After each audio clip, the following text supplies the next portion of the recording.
ስላሴ አምላኬ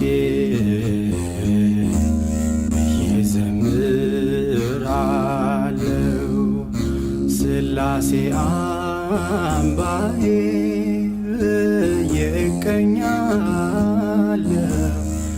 ሰማይና ምድር ደመና ሳይቀሩ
ስላሴ አምላኬ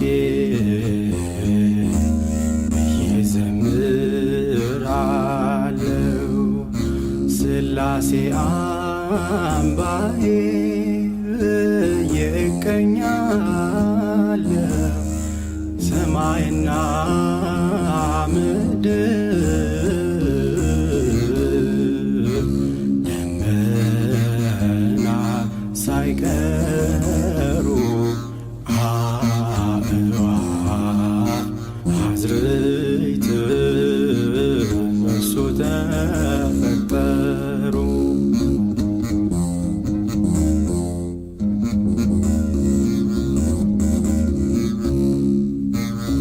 ብርሃን ጨለማ እንዲሆን በተራ በዓለሙ ሁሉ ፀሐይ እንዲያበራ እንድትሰለጥን ጨረቃ በሌሊት ስላሴ አስውቦ ፈጠረ። አሁን ወደ ገዳሙ እየገባን ያለ ነው። ገዳሙ ከፊት ለፊት ሲታይ ይሄን ይመስላል። እንግዲህ በመሃል ቤተክርስቲያኑ ያ ነው። ወደዚያ ቤተክርስቲያን ነው። ይሄኛው መኖሪያ እንዲሁም ደግሞ የተለያዩ አዳራሾች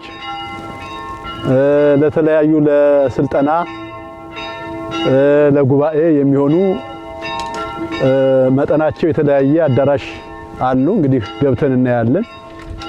አንዱ ክፍል ለጊዜው ያው በተከራዮች የተያዘ ስለሆነ ግን የተወሰነውን ክፍል እናያለን፣ ነፃ የሆነው ማለት ነው። አሁን እንግባ ወደ ውስጥ።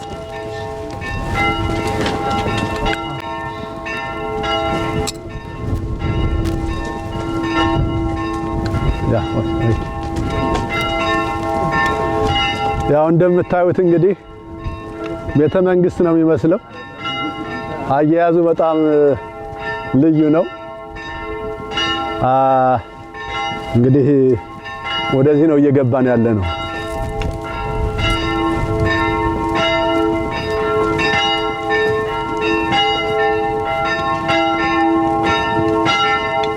ለጊዜው ይሄ ክፍል ያው በሰዎች የተያዘ ስለሆነ ማለት ተከራዮች ስላሉበት ለጊዜው አሁን ብዙ ስለሆን መግባት አንችልም። እኛ ባለፈው ጥቂቶች ስለነበረ ገብተን አይተነዋል እና ያው የገዳሙ አንዱ ክፍል ነው ማለት ነው።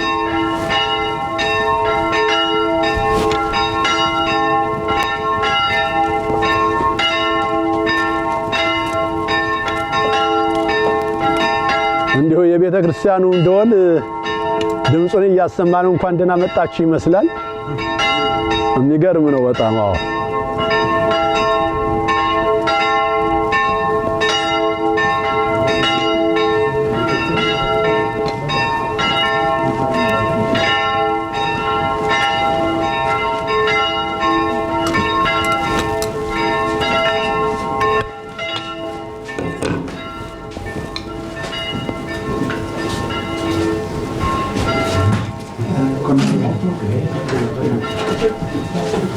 አዎ አሁን ወደ ህንጻው እየገባን ነው። የህንጻው የመጀመሪያ ክፍል ላይ ነው ያለነው።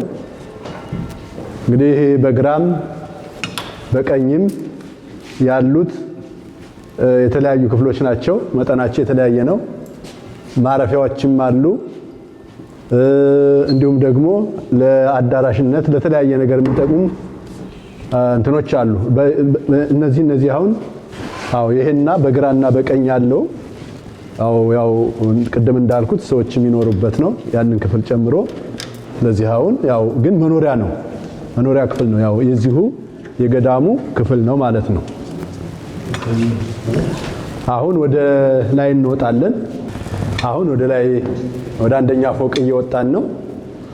እንግዲህ እንደምታዩት ደረጃውን የጠበቀ ነው። ውስጡ በጣም ግሩም ነው። እንግዲህ አይን አይቶ ልብ ይፈርዳል ነው። አሁን ወደ አንደኛው ፎቅ እየወጣን ነው።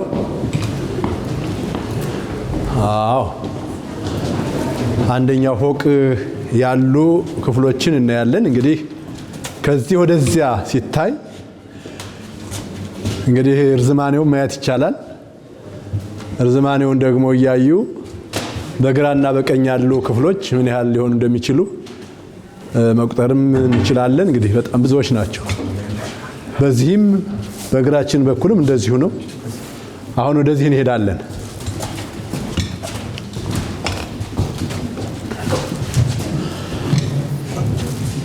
ይሄ ክፍል አሁን እንግዲህ ለጸሎት ቤትነት የሚጠቀሙት ነው። ወደፊት እንግዲህ ለልዩ አገልግሎት ሊውል የሚችል ክፍል ነው። እንግዲህ ይሄ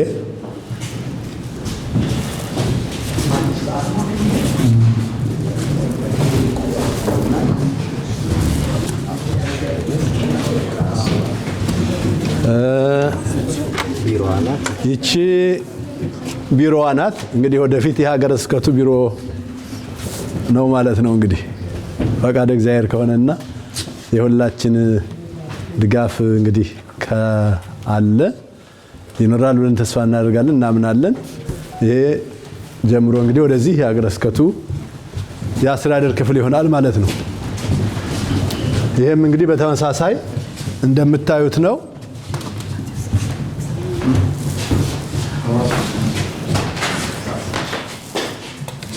ያው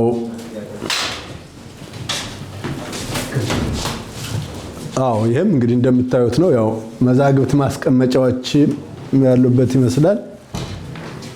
እንግዲህ እንደ ቁም ሳጥንም ነው ይሄ። ለዚያ ነው እንግዲህ በግራና በቀኝ የምናያቸው ክፍሎች ያው ለእንግዳ መቀበያነትም ሊያገለግሉ ይችላሉ፣ ግን ደግሞ ማረፊያነትም ሊያገለግሉ ይችላሉ። አሁን እዚህ የእጅ መታጠቢያም አለው። ቦታውን የምታዩት ነው። አልጋና ፍራሽን ምንጣፍን አምጥቶ ብቻ ማረፍ ነው። ሌላ ብዙ የሚፈልግ ነገር የለውም። እንግዲህ የምናየው ይሄንን ነው። ይሄ እንግዲህ ከብዙዎች ክፍሎች አንዷ ናት ማለት ናት።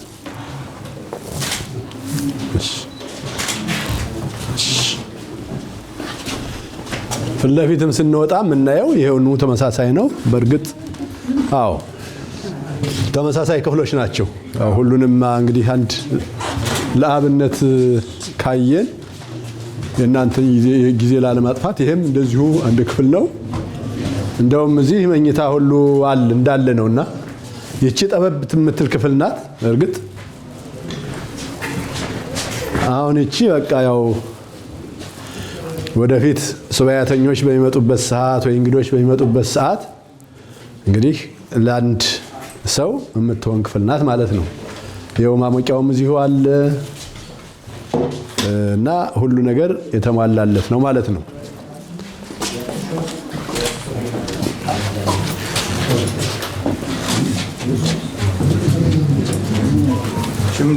ይሄም በተመሳሳይ ያው ነው፣ እንደዚያው የተመሳሳይ ነው። ይሄም በግራ በቀኝ ያሉት እንደዚሁ፣ ይሄም እንደዚሁ ያው የተለያየ ክፍል ነው። እንግዲህ እዚህ ደግሞ መጻሕፍትም ያሉበት ላይብረሪ ነው። ይሄ አሁን በላይብረሪነት የሚጠቀሙበት እኛም እንግዲህ ወደፊት ላይብረሪ ልናደርገው የምንችለው ክፍል ይሆናል ማለት ነው።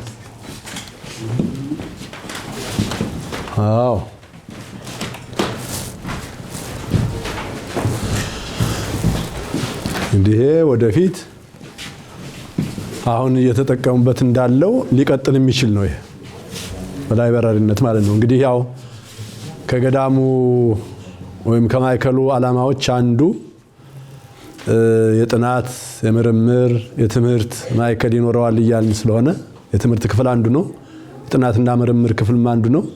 ስለዚህ ለነዚህ ነገሮች ደግሞ እንዲህ አይነቱ ለቤተ መጻሕፍት አስፈላጊ ነው ማለት ነው። ስለዚህ ይሄ መጻሕፍቱ የሚያስፈልጉት ይቀራሉ፣ ደግሞ የኛ ደግሞ ይገባሉ፣ ይጨመራሉ፣ ይሰፋል ማለት ነው። የሚገርም ነው። እንግዲህ እንዲህ አይነት ቦታ ነበረ። እንግዲህ በተለይ ሻጮችም ባለ ንብረቶቹ ማለት ነው የካቶሊካዊት ቤተክርስቲያን በመንፈሳዊ ቦታነቱ እንዲቀጥል ከመፈለግ ነው ከኛ ጋር ያላቸውን ግንኙነት አጥብቀው በፍቅር እያስተናገዱን ያለ እና አንድ ኃላፊነትም ነው። ይሄ የቤተክርስቲያን ኃላፊነት ነው። እንደ ክርስትና ስናየው እንዲህ አይነቱ ነገር መቀጠል ስላለበት የኛ በዚህ መምጣት ለጠቅላላ ለክርስትናውም እንደ ኢትዮጵያ ኦርቶዶክስ ተዋሕዶ ቤተክርስቲያንም ከፍተኛ ሚና አለው ብለን ስለምናምን ነው ይሄንን እንግዲህ የራሳችን ለማድረግ ጥረት እያደረግን ያለ ነው ማለት ነው።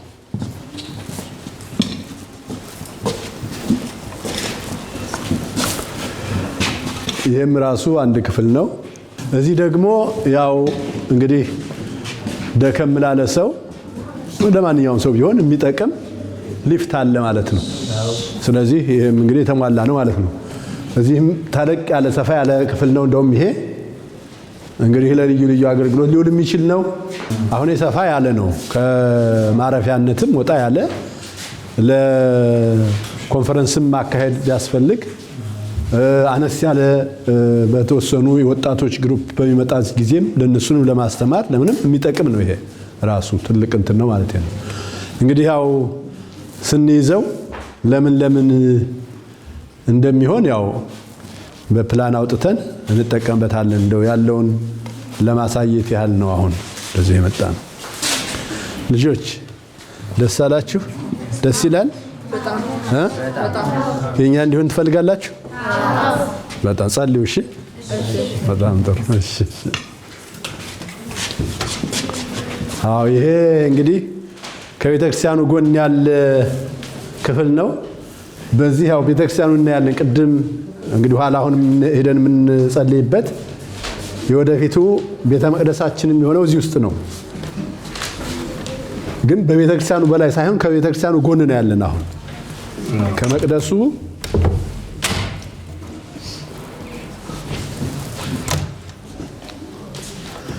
ይሄ ነው መቅደሱ፣ ይሄ ነው።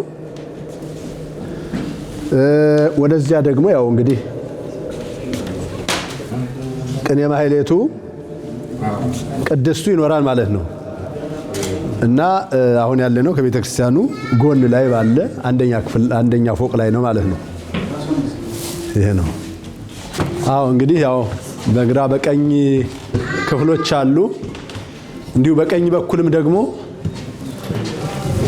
ተጨማሪ ይሄ መታጠቢያ ቤት እና ያው መጸዳጃ ቤት አለ። በየፍሎሩ አንዳንድ በግራን በመጨረሻ ክፍሎች በወዲያም መጨረሻ ላይ በዚህ መጨረሻ ላይ መታጠቢያ ቤትና ሽንት ቤት አለ። መጸዳጃ ቤት ማለት ነው። አንዳንድ ብቻ ሳይሆን የተለያዩ እዚህም አሁን ለምሳሌ ብዙ ነው። ይሄ ሁሉ እንደዚያው ነው። ነው። ከዚህ ጫፍ እንግዲህ ከዚህ ማለት ነው አሁን ልጁ ካሜራማኑ ከቆመበት እስከ መጨረሻው ወዲያ ነው እንግዲህ 65 ሜትር ነው። እዚህም ደግሞ እንደዚሁ ተጨማሪ ማረፊያዎች አሉ። በግራና በቀኝ 1 2 3 4 5 6 7 8 9 10 ወደ 10 ክፍሎች እዚህ አሉ። እዚህ ወደ 10 ክፍሎች ናቸው ያሉ። ያው ራሳቸው የእጅ መታጠቢያ ያላቸው መታጠቢያ ያላቸው። ይሄ ደግሞ አሁን እንግዲህ በአካል ሂደን እናየዋለን። እዚህ አንደኛ ፎቅ ላይ ሆነን ስናየው የገዳሙ ቦታ ነው። እንግዲህ ወዲያ ጫፍ ላይ የሚታይ ምናልባት ካሜራው የሚችል ከሆነ የመጨረሻው የዚህ ቦታ መጨረሻው ታች ነው። እንግዲህ እግር ወርደን እናየዋለን። ግን እንደው ከዚህ ሆነን እንድናየው ካስፈለገ ማለት ነው። ይሄ ነው ይሄ ማለት ነው። በዚህ አቅጣጫ ነው። ይሄ ነው ገደቡ። ከዚያ በኋላ በዚህ በኩል አለ። ወዲያ ነው እንትኑ። ያኛው አይደለም፣ ይሄኛው ነው።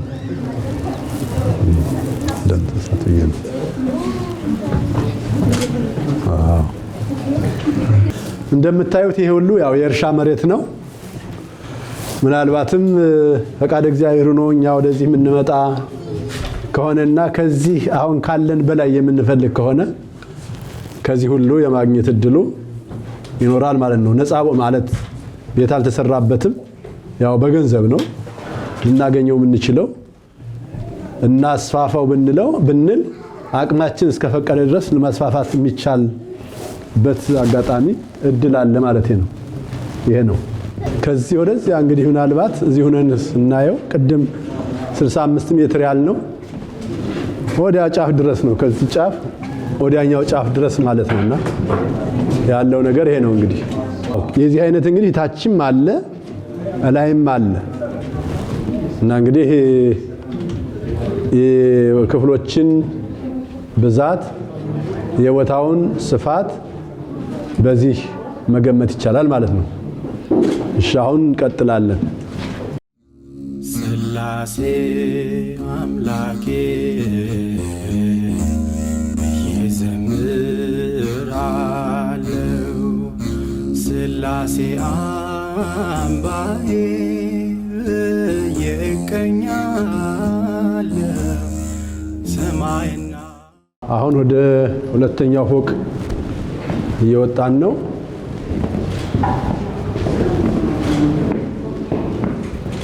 ያው እንግዲህ ግራ ቀኝ እንደምታዩት ህንጻው ከውስጥ ብዙ እንግዲህ በእኛ እይታ ማለት ነው ባለሙያ በሌላ አይነት ሊያዩ ይችላል። በእኛ እይታ ግን ብዙ የተጎዳ ነገር አናይበትም። ከምድሩም ግራ ቀኝ ያለውም ግድግዳውም እንደዚሁ በጣም ጥሩ አያያዝ ላይ ነው ያለው። ይሄም እንግዲህ በተመሳሳይ ያው ታች እንዳየነው በዚያው ልክ ያለ ቦታ ነው። በግራ በቀኝም ያሉ ክፍሎች ብዙዎቹ ማረፊያ ናቸው። የተወሰኑት ደግሞ ለጉባኤ እንዲሁም ደግሞ ለተወሰኑ ግሩፕ ውይይት የሚያገለግሉ ቦታዎች ናቸው ያሉ። ይሄም ያው ተመሳሳይ ክፍል ነው። በእርግጥ ይሄ እንግዲህ ለተለየ እንደውም ቢሮ የነበረ ይመስላል።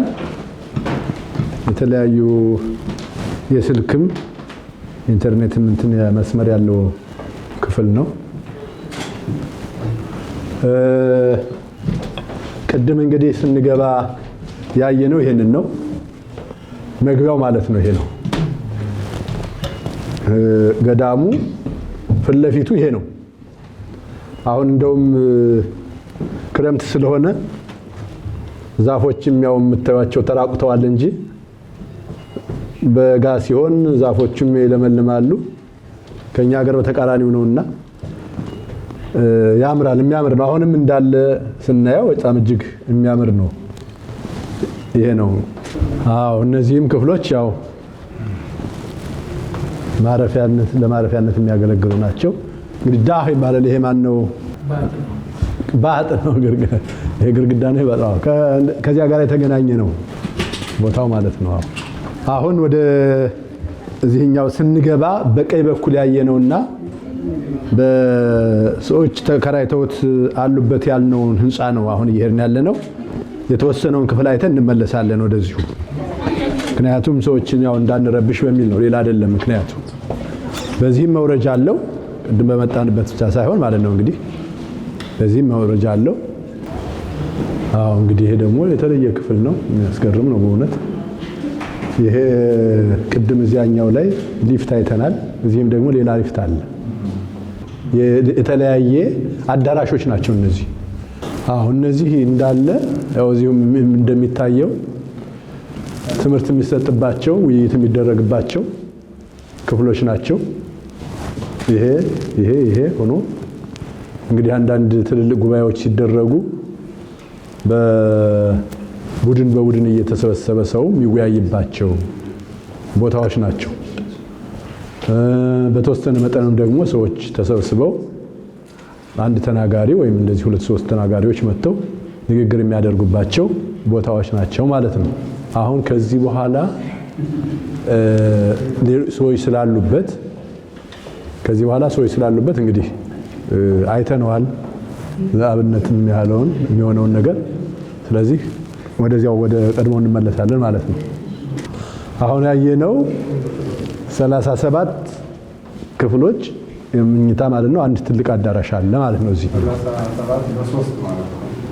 አዎ እንግዲህ 37 ወደታችን ስንወርድ ያን ያህል አለ ማለት ነው። ይሄ ሰው ያለበት የሚኖርበት ስለሆነ ያው ሰዎችን ላለመረበሽ ወደዚያኛው እንሄዳለን ማለት ነው። ግን ይሄም ያው የገዳሙ ክፍል ነው ማለት ነው። አዎ እንግዲህ ያው ይሄ ቦታ ያው እንደተባለው ብዙ ስራ እንሰራበታለን ብለን የምናስበው ነው። አሁን እነዚህ ክፍሎች እዚህ መኖራቸው ልጆች በየእድሜያቸው ተከፋፍሎ ለማስተማር የአብነትም ትምህርት ይሁን ምናልባትም ደግሞ በመንፈሳዊ ኮሌጆቻችን እዚህ ቅርንጫፍ እንዲከፍቱ ማድረግ ይቻላል። ሰፊ አገልግሎት መስጠት ይቻላል። በእውነት ከታሰበበት ቦታው ከበቂ በላይ ነው። ከኛ ብዙ ነገር ይጠብቃል። ይሄ እንግዲህ ያው አንድ መጠነኛ አዳራሽ ስብሰባ ልናደርግበት የምንችለው የተለያየ ቅድም እንዳልኩት በግሩፕ ሆኖ ሰው ሊወያይበት የሚችል ክፍል ነው ማለት ነው። ምናልባትም ደግሞ ወደፊት ጠበበን የምንል ከሆነ ያንንም ማንሳት የሚነሳ ነገር ነው፣ ሌላ እንትን አይደለምና ሊነሳ ይችላል። ይሄም የሚነሳ ነው እና ልናሰፋው እንችላለን። እንዳለ የምንጠቀምበት ካልንም ደግሞ እንደዚሁ ልንጠቀምበት እንችላለን ማለት ነው። ለዚያ ነው ይሄ እንግዲህ ያው ገዳሙ ውስጥ ያሉ ዛፎች ናቸው እነዚህ። ይሄ የገዳሙ እንትን ነው፣ የገዳሙ ቦታ ነው። ከአጥሩ መለስ ማለት ነው። ከአጥሩ መለስ ያለው በመለስ የገዳሙ ክፍል ነው። ልናያቸው ፈልገን ግን ያላየናቸው ክፍሎች በሰዎች የሚኖርባቸው ማለት ነው። ለጊዜው ያው በስደት ከተለያየ ሀገር የመጡ ሰዎች የሚኖርባቸው ክፍሎች ስለሆኑ ነው እና በተመሳሳይ ናቸው። እንደዚህ ናቸው። እንደው አንዱን እንግዲህ ያው ለምሳሌ የሚሆን አሳዩን ብለናቸው ማየታችን ነው። አሁን ይሄ እስከ ታች ድረስ የተከራየ ነው፣ በሰዎቹ የተያዘ ነው ማለት ነው እና እንግዲህ ወደዚያ መግባት አልቻልንም። ግን ያው ተመሳሳይ ነው፣ ሌላ የተለየ ነገር የለውም። በእርግጥ ያው በጋራ የሚመገቡባቸው በጋራ እንዲሁ የተለያየ ዝግጅት የሚያዘጋጁባቸው አዳራሾችም አሉ። በእነሱ የተያዙ ቤቶች ክፍሎች ብቻ ሳይሆኑ ያሉ እንደነዚህ አይነት ክፍሎችም የተለያዩ አሉ እዚያ ውስጥ። አሁን እንግዲህ ወደ እነዚህን አይተን ወደ ታች ደግሞ እንወርዳለን ማለት ነው። በጣም ጥሩ። አሁን ይሄ በግራና በቀኝ የምናያቸው ያው ተመሳሳይ ስለሆኑ ነው የምናልፋቸው። በጣም ብዙ ናቸው። እያንዳንዱን ማየቱ ያው ብዙ ጊዜ እንዳይፈጅ በሚል ነው።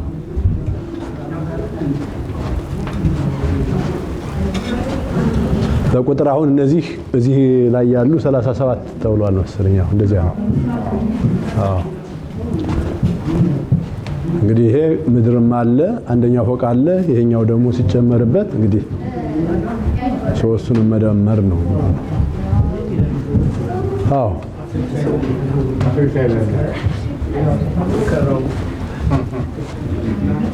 እነዚህ ሁሉ እንግዲህ በጣም ወደፊት ብዙ ጥቅም ላይ የሚውሉ ናቸው።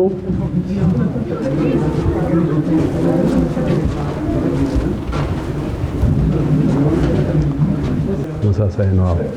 ይቺ እንደ ኩሽና ናት፣ እንደ ኩሽና የምትጠቀም ናት። ለዚህ ነው ትልቁ ኩሽና ታች ነው። ያው ሰዎቹ እየተጠቀሙበት ስለሆነ ለዛሬ እንግዲህ ምናልባት ማየት ካለች ይሄ አለ። ይሄ መታጠቢያ ቤት ነው። መታጠቢያ ቤት ነው ይሄ።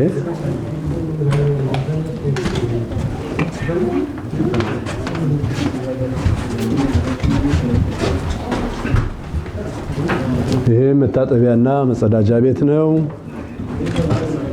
ይሄም አለ ገና አሁን።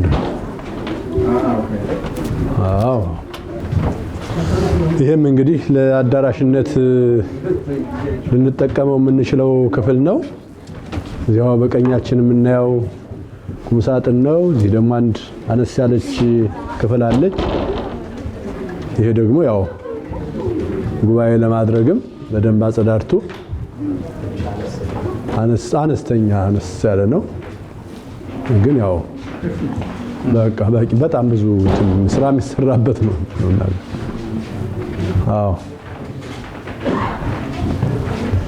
ይሄን ይመስላል እንግዲህ እዚህ ላይ ያለን። እንግዲህ ወደ ታች ደግሞ እንወርድና ቀሪ ቦታዎችን እናያለን። ግን ሁሉንም እንግዲህ ማየት ወይም ደግሞ ሁሉንም ማንሳት ከጊዜም አንፃር ብዙ ተመራጭ ላይሆን ስለሚችል እንጂ ሁሉንም እያንዳንዱ ማንሳት ይቻል ነበር። ግን ይወክላል ያልነውን ነገር አንስተና ማለት ይዘናል ብዬ አስባለሁኝና ይህንን ከያዝ ሌላውን ደግሞ ያው በህሊናችን እንግዲህ አድረን ማለት ነው። አሁን ወደ ታች እንወርዳለን። እዚህ ያለውን ጉብኝት ጨርሰናል። እንግዲህ እዚህ ያው የተለያዩ ክፍሎችን አይተናል። ለኮንፈረንስ የሚሆኑ ለጉባኤ ለተለያዩ አነስ ያሉ ጉባኤ ለማካሄድ የሚሆኑ አብዛኛው ደግሞ ማረፊያ የሚሆን ቦታዎችን አይተናል። የእንግዳ ቤቶች ማለት ነው። ለመነኮሳት፣ ለካህናት፣ ለምእመናን የሚጠቅሙ ናቸው።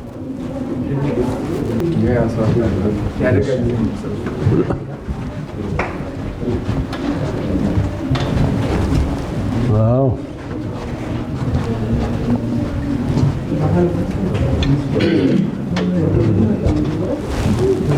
ወደ ኬለር ነው አሁን የምንሄደው። ስላሴ አምላኬ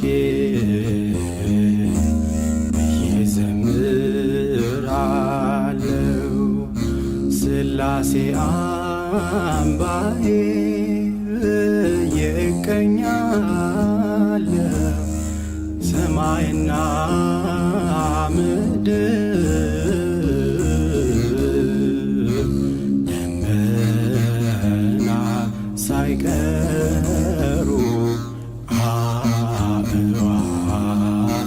አዝርዕት በእርሱ ተፈጠሩ።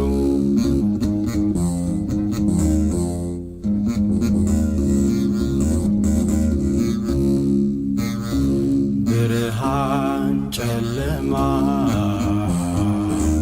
እንዲሆን በተራ በዓለሙ ሁሉ ፀሐይ እንዲያበራ እንድትሰለጥ። አሁን ይሄ እንግዲህ የምታዩት በግራና በቀኝ ሰዎች የሚኖሩበት ነው። ለዚህም ነው ቀስ እያልን የምናወራው። መኖሪያ ነው፣ እንዳንረብሽ ነው።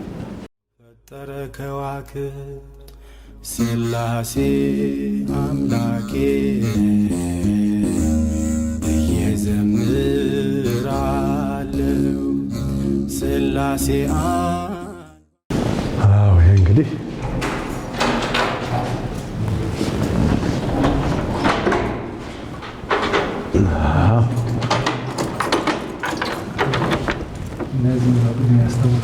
እውነት ነው። ረስነው ይሄም አንድ አዳራሽ ነው። እውነት ነው። ና በላ ይሄ አሁን አዳራሽ ነው። እንግዲህ ተለያዩ ጉባኤያትም ይሆናል። እንግዲህ ለብዙ ስራ የሚውል አዳራሽ ነው ይሄ። እውነት ነው እናገር በጣም የጸዳ ነው። እስካሁን ካየናቸው አዳራሾች ትንሽ ከፍ የሚል ሰፊ አዳራሽ ነው። ይህም ደግሞ ሰፊ አዳራሽ ነው እንደዚሁ።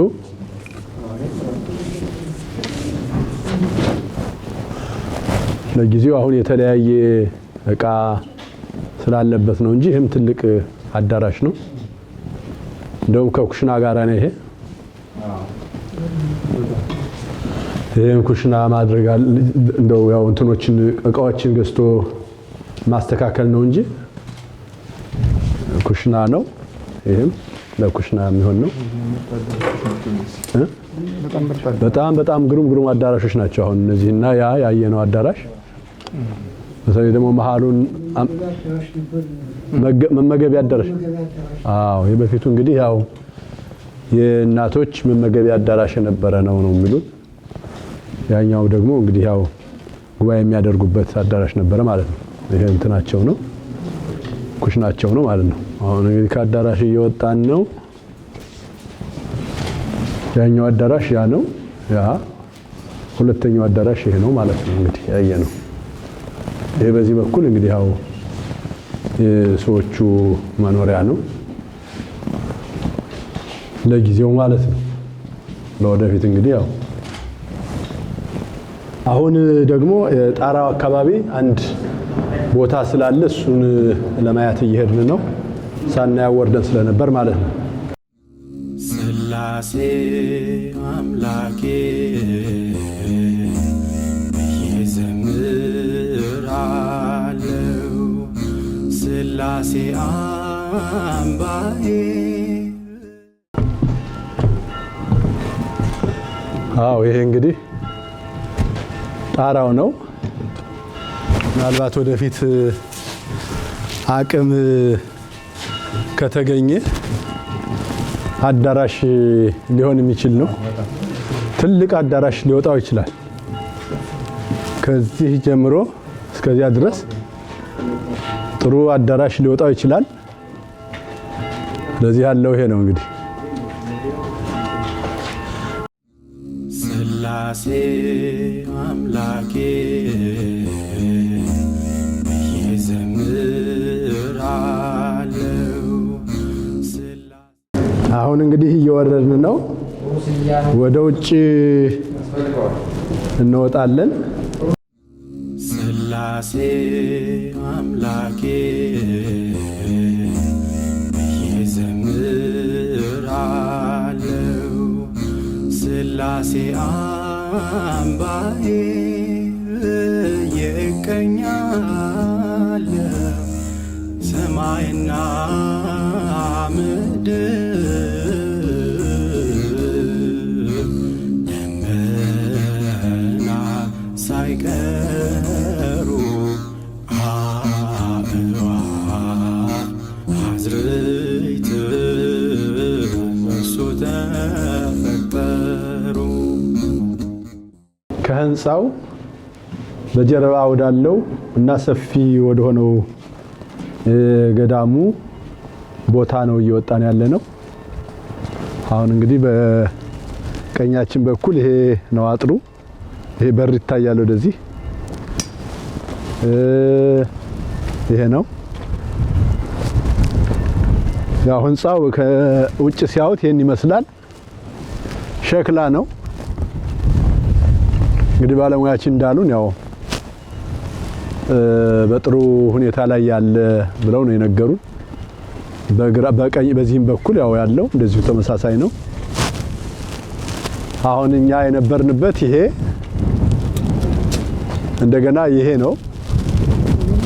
እዚህም ነበርን። ይሄኛው ህንፃ ግን ያው በሰዎች የተያዘ ስለሆነ አሁን በተከራዮች በደንብ ማየት አልቻልንም። ግን ያየነው ክፍል በራሱ ከበቂ በላይ ነውና ያለው ይሄ ነው። አሁን እየሄድን ያለነው ወደ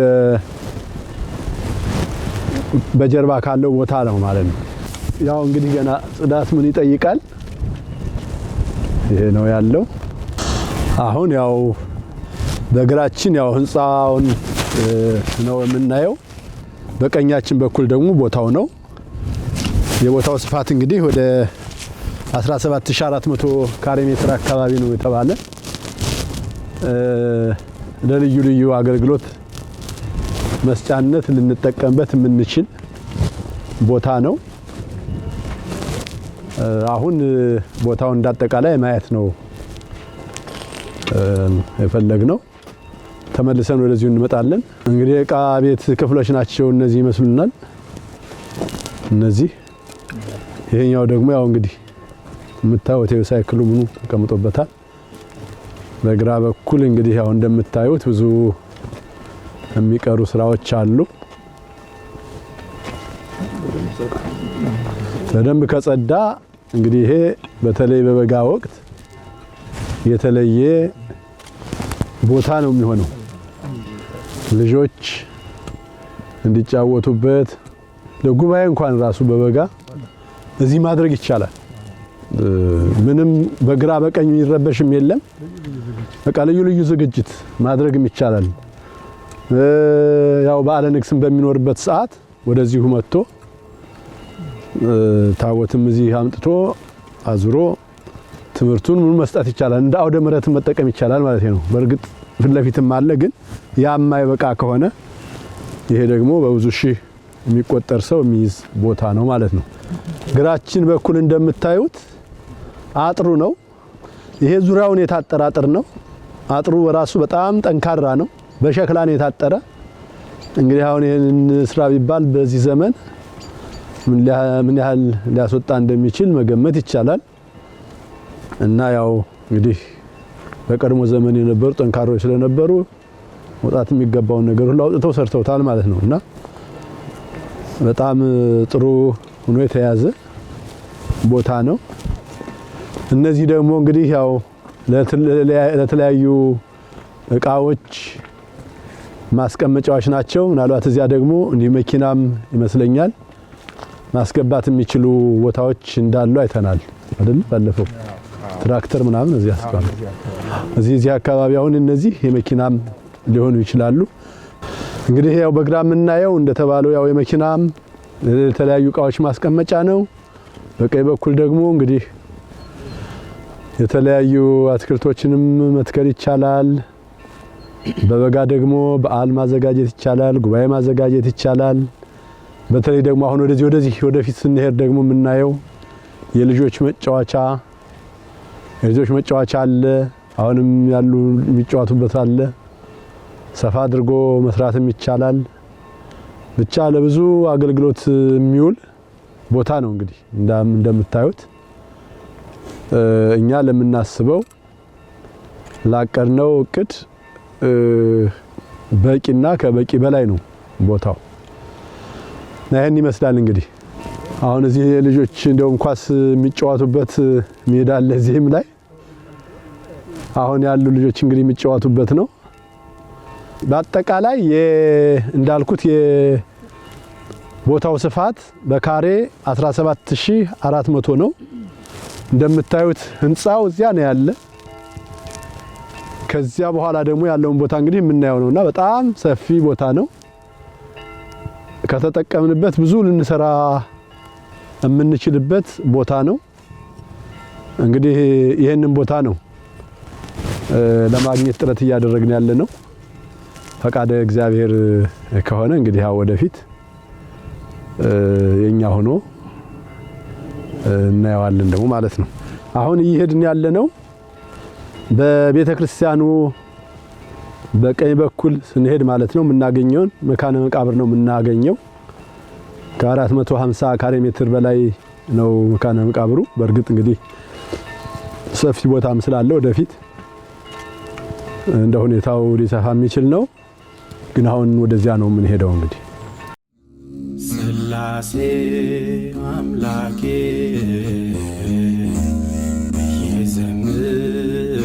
እየዘምራለሁ፣ ስላሴ አምባዬ እቀኛለሁ፣ ሰማይና ምድር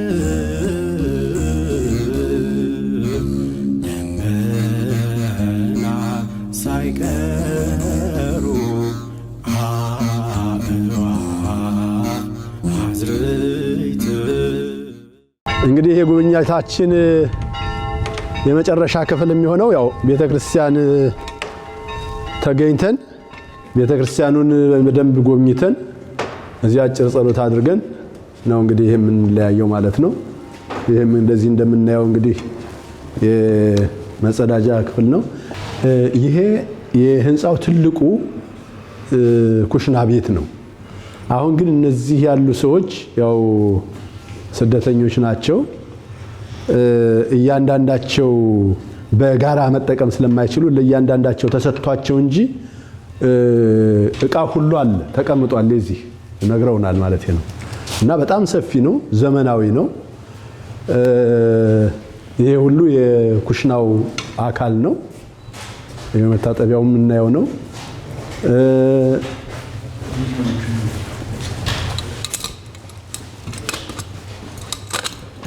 አዎ ይሄ ሁሉ እንደዚሁ የዕቃ ማጠቢያ ነው። ይሄ ደግሞ ማጠቢያ ነው። በጣም ሰፊ ቦታ ነው። እንደገና ይሄን ራሱ ማሰራት በጣም አስቸጋሪ ነውና የተዘጋጀ ነው። ይሄም ራሱ ወደ ውጪ ይሄ የሚሰራው ነገር እዚህ እንዳይቀር የሚያደርግ ነው፣ ወደ የሚስብ ነው። እዚህ ደግሞ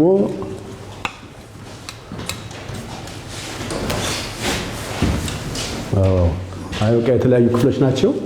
ወደዚህ መውጣት ይቻላል። አሁን ወደ ነበርንበት ወደዚህ መውጣት ይቻላል። ይሄ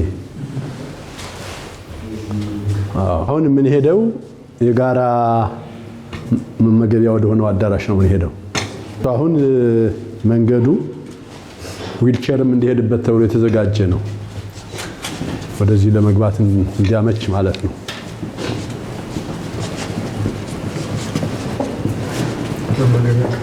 ይሄ ነው። አዎ ይሄ የጋራ መመገቢያቸው ነው። አዎ አሁን ይሄ ያው መመገቢያ ክፍል ነው። በፊትም እናቶች ይገለገሉበት የነበረ አሁንም እንግዲህ አንዳንድ ዝግጅቶች ሲኖሩ የሚገለገሉበት ይመስላል። ወንበሮችም አሉ። ያው እንግዲህ ገዳም መሆኑ የሚያሳየው እዚህ የክርስቶስ ስቅለት ምስል አለ። አሁን ደግሞ ወደ ቤተክርስቲያኑ ለመግባት ከዚያ በፊት ያሉትን ቦታዎች ነው የምናይ። ይሄ እንግዲህ ያው የምንለብስበት የምንዘጋጅበት ቦታ ነው።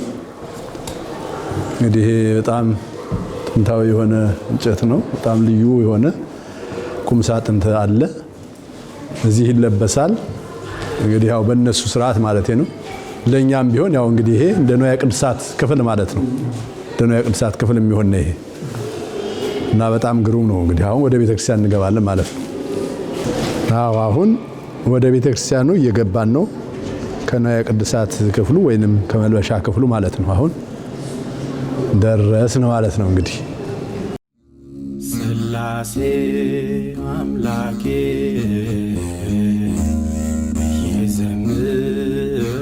የዘምራለው ስላሴ አምባዬ የእቀኛለው